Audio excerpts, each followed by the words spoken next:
क्या आप देश और दुनिया की खबरों से रह जाते हैं बेखबर?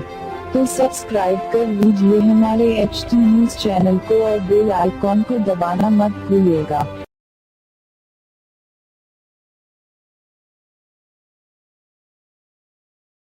भोपाल से बीजेपी के उम्मीदवार और मालेगांव ब्लास्ट मामले में बेल पर बाहर साध्वी प्रज्ञा सिंह ठाकुर ने नाथूराम गोडसे को देशभक्त करार दिया है। अभिनेता कमल हासन के बयान पर प्रतिक्रिया देते हुए साध्वी प्रज्ञा ने कहा कि नाथूराम गोडसे देशभक्त थे, देशभक्त हैं और देशभक्त रहेंगे। उनको आतंकवादी कहने वाले लोगों को अपने गिरबान में झांक कर देखना चाहिए। ऐसे लोगों को जनता चुनाव में मुंह तोड़ जवाब देगी। तो चलिए आपको भी सुनाते हैं साध्वी प्रज्ञा ने क्या कुछ कहा। दीदी, एक सवाल मेरा रह गया था।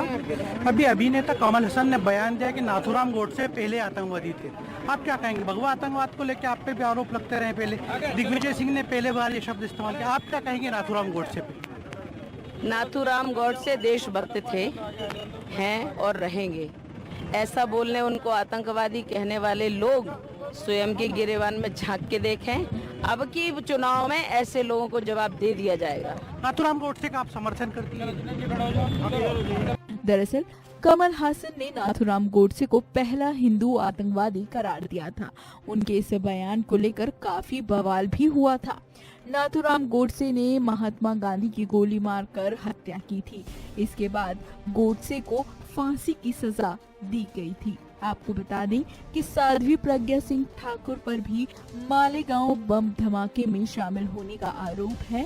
उनको भारतीय जनता पार्टी ने कांग्रेस के वरिष्ठ नेता दिग्विजय सिंह के खिलाफ भोपाल लोकसभा सीट से चुनाव मैदान में उतारा है।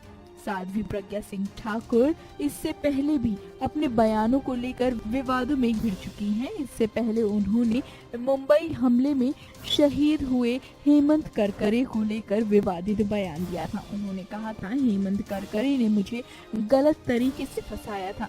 मैंने उनको बता दिया था कि तुम्हारा पूरा वंश खत्म हो जाएगा। वो अपने कर्मों की वजह से मुंबई हमले के दौरान मर गया। हेमंत करकरे मुंबई ATS के चीफ थे और मुंबई हमलों के दौरान उनकी मौत हो गई थी। आपको बता दें, इस बयान से बीजेपी ने अपना पल्ला झाड़ लिया है। बीजेपी प्रवक्ता GVL नरसिम्हा राव ने कहा कि साध्वी प्रज्ञा के बयान से बीजेपी सहमत नहीं है और इसकी कड़ी निंदा करती है। पार्टी उनसे इस मामले पर सफाई मांगेगी और उनसे सार्वजनिक तौर पर इसे लेकर माफी मांगने के लिए भी कहेगी।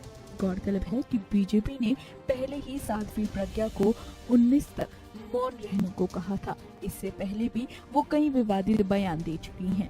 इसके बाद पार्टी ने उन्हें मीडिया से अनावश्यक बातचीत न करने और 19 मई के आखिरी चरण के मतदान तक किसी तरह के विवादास्पद बयानबाजी से बचने को कहा था।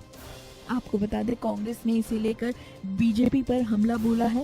कांग्रेस के नेता रणदीप सुरजेवाला ने कहा कि भारत की आत्मा गोडसे के वंशजों से खतरे में है। बीजेपी नेता भारत के राष्ट्रपिता के हत्यारे को सच्चा देशभक्त बता रहे हैं और एक देश के लिए जान देने वाले हेमंत करकरे को देशद्रोही बता रहे हैं। इस बयान को लेकर भोपाल में कांग्रेस प्रत्याशी दिग्विजय सिंह ने भी बीजेपी को घेरा है। उन्होंने कहा कि मोदी जी, अमित शाह और राज्य बीजेपी को इसे लेकर अपने बयान देने चाहिए और देश से माफी मांगनी चाहिए। मैं इस कथन की निंदा करता हूँ। नाथूराम गोडसे एक हत्यारा था, उसकी महिमा मंडन करना देशभक्ति नहीं है, ये देशद्रोह है। फिलहाल इस वीडियो में इतना ही, लेकिन आप हमारे साथ बने रहिए और हमारे चैनल को सब्सक्राइब करना बिल्कुल मत भूलिए। Pure ghee, meat, pulses, cereals, and rare spices are used in making world's famous and delicious halim. Pista House Halim, many national and international awards winner. Pista House Halim. Don't miss this Ramadan to savor the delicious and prestigious dish of Hyderabad. Don't forget to visit, lest you miss unique taste.